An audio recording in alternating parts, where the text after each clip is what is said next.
안녕하세요. 속풀이 짬뽕 알뜰 세트입니다. 인터넷이라는 공간은 익명으로도 활동할 수 있고 파급력이 크다 보니 정말 여론이라는 것이 순식간에 생기기도 하는데요. 이미 몇 번 영상을 통해 그런 사건들을 다루기도 했었습니다. 얼마 전에는 한 간장게장집이 엄청난 피해를 받기도 했었는데요. 이런 식으로 누군가의 선동으로 망했던 가게들을 모아봤습니다. 그럼 한번 볼까요? 첫 번째는 딸기 모찌 집입니다.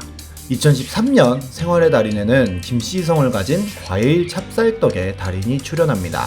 이런 식으로 찹쌀떡 안에다가 딸기 같은 과일을 넣은 것인데요. 생활의 달인은 이 기술을 일본의 한 장인에게 주인공이 배워왔다고 소개하였고, 딱 봐도 정말 맛있어 보이는 이 방송으로 가게는 당연히 유명해지고 장사가 잘 됩니다. 그런데 달인은 방송 며칠 후에 갑자기 가게에서 내쫓겼다며 1인 시위를 시작합니다. 그는 갑의 횡포를 막을 도리가 없고 협박을 당하고 있다는 내용으로 시위를 했는데요. 시사 매거진 2580에서 딸기 찹쌀떡에 눈물이라며 방송까지 합니다.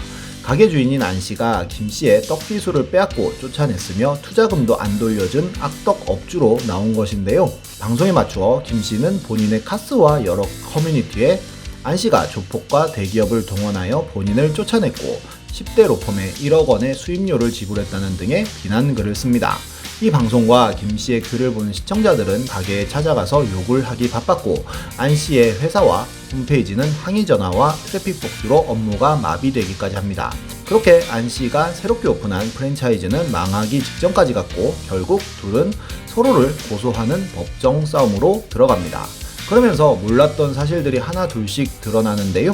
우선 달인이라던 김씨는 일본의 장인에게 3개월 동안 기술을 배웠다고 했지만 일본의 달인은 그저 10분 정도 재료에 대해서 이야기해준 것이 끝이라고 밝히는데요. 게다가 자꾸 본인을 팔아 마케팅을 하는 것 같다며 법적인 준비를 하겠다고까지 이야기합니다.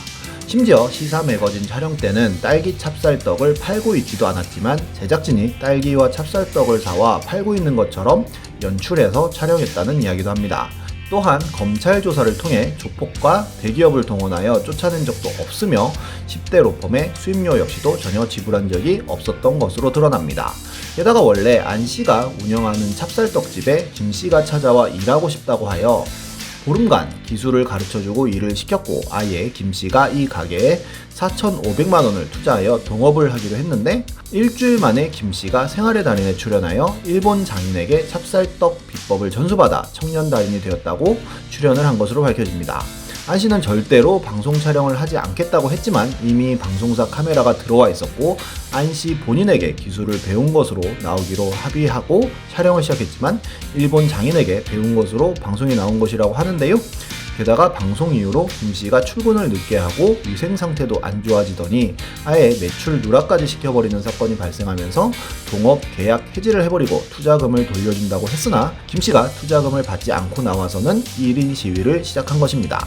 결국 김씨는 명예훼손 혐의로 벌금 100만원을 내지만 그 이후로 일본 장인에게 배운 생활의 달인 타이틀을 활용하여 프랜차이즈를 차려 백화점에도 입점하는 등 성공하였고, 이런 진실들이 점점 밝혀지자 장문의 사과문을 통해 일본의 장인과 스승 제자 사이는 아니지만 본인은 스승이라고 생각한다는 말을 남기기도 합니다. 안씨 역시도 1인 시위를 하며 MBC를 상대로 투쟁을 하다가 본인 브랜드로 어떻게든 계속 사업을 하고 있다고 합니다. 정말 사람 함부로 믿는 것은 아닌 것 같네요. 다음은 선릉역 짬뽕 사건입니다. 2015년 어느 날 한 페북스타의 페이스북에 폭로글이 하나 올라옵니다. 퓨전 짬뽕집에서 고로케를 시켰는데 케첩이 적게 나와서 케첩을 더 달라고 했더니 다짜고짜 사장이 욕을 하면서 나가라고 했다는 글이었는데요. 갑자기 여기에 케첩 먹으러 왔어요? 라며 때릴 듯이 소리를 질렀다고 합니다. 상식적으로 너무 이상한 상황이었지만 페북스타를 믿은 사람들은 이 글을 퍼날랐고 얼마 있지 않아 가게의 신상이 털렸으며 그 가게는 완전히 폭망합니다. 하지만 얼마 있지 않아 한 커뮤니티에 목격자의 글이 올라오는데요.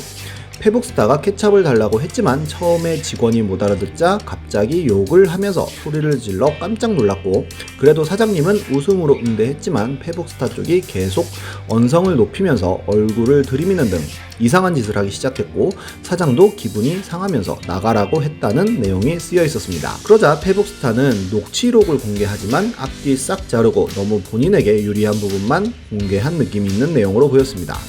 결국 SBS에서 취재를 시작하는데요. 페북스타는 SBS의 취재 요청에 응답하지 않았고 사장님과 다른 손님을 수소문해서 인터뷰합니다. 우선 사건 당시의 직원은 그 일 이후 퇴사를 했으며, 페북스타와 남자는 식당에서 짬뽕을 시키고는 단무지를 3시간 동안 리필해서 얼굴을 기억하고 있었고, 짬뽕 맛에 문제가 있다고 항의를 해서 토핑을 2번이나 얹어줬으며, 케첩을 달라고 할 때는 고로케도 없고 짬뽕 국물만 남아있었다고 하는데요. 심지어 그 후에 구청에서 갑자기 기습적인 위생검사를 왔는데 식당 밖에서 페북스타와 한 남자가 지켜보고 있더라는 소름 돋는 이야기도 합니다. 게다가 다른 목격자들 역시도 케첩을 2~3차례 가져다 줬지만 계속 주방으로 찾아와 언성을 높인 건 페북스타 쪽이라고 증언하는데요. 본인의 페이스북으로 역풍을 맞자 페북스타는 장문의 사과문을 올립니다. 하지만 네티즌들의 공격은 계속되었고 결국 페이스북을 닫아버립니다. 하지만 어느 날 페북스타의 페북에 뜬금없이 SBS의 반론 보도문이 게재되었고, 기존의 SBS 뉴스는 전부 삭제되었다는 글이 올라오는데요. 본인이 SBS에 연락을 피한 것이 아니라 SBS의 연락이 일방적이었던 것이었고, 이를 SBS가 인정했기 때문이라고 합니다. 하지만 그렇다고 해서 사실관계가 크게 달라지진 않았는데요. 결국 그 짬뽕집은 폐업하였고 페북스타는 이후로 유튜브 채널을 운영하고 있다고 합니다. 다음은 골뱅이 웨딩클럽입니다. 수원에 있는 골뱅이 웨딩클럽은 나름 가성비 있는 웨딩 업체로 유명했었다고 하는데요. 한 예비 부부의 웨딩을 맡게 되었고 결혼까지 잘 치루었다고 합니다. 그런데 갑자기 신랑의 누나가 웨딩 앨범이 마음에 들지 않다며 컴플레인을 걸어오는데요. 골뱅이는 컴플레인의 요구에 맞춰 앨범의 재질도 교체하고 디자인 업체까지 변경해 줍니다. 그리고는 전 재산을 투자해 인테리어도 다시 하면서 더욱더 사업에 박차를 가하는데요. 그 일이 있은 후 7개월이 지나서 신랑의 누나는 각종 사이트와 카페에 골뱅이 웨딩클럽의 실명을 거론하며 형편없이 NG컷으로 앨범을 제작해주는 곳이라면서 비방 게시물을 유포하기 시작합니다. 심지어는 실제로는 NG컷이 아닌 OK컷으로 제작했지만 일부러 NG컷으로 제작한 것처럼 이야기했는데요. 이를 본 예비 부부들이 줄줄이 계약을 파기하면서 망하기 직전까지 갔고, 사장님이 신랑 누나에게 연락을 하여 왜 그렇게 하느냐고 물어보자 남동생이 결혼사진 때문에 지금도 고통받고 있는데 어떻게 인테리어를 할 수 있냐며 항의를 했다고 합니다. 결국 사장님은 신랑 누나에게 연락을 해 무릎까지 꿇고 용서를 빌겠다고 했지만 게시물을 내려달라고 한 게 괘씸하다며 용서를 할 수 없다고 하였고, 카페에 검색만 하면 나오는 비방글 때문에 네이버에 직접 내려달라고 요청하여 내려가면 신랑 누나가 다시 원복시키고, 최대한 비방글을 밀어내기 위해 직원들이 카페에 글을 쓰면 카페지기에 신고해 글을 지우고 그러지 말라고 연락이 오는 등 피말리는 방해를 합니다. 그래도 고객과 법적으로 다투는 건 안 되는 일이라고 생각했던 사장님은 원하는 것은 다 들어주겠다고 하였고, 신랑 누나는 최고의 웨딩 촬영을 다시 할 수 있는 비용을 달라고 요구하여 500만 원의 거금까지 입금해 줍니다. 그러자 신랑 누나는 올린 글들을 지우고 있으며 마케팅은 이렇게 하는 거라며 조언까지 했다는데요.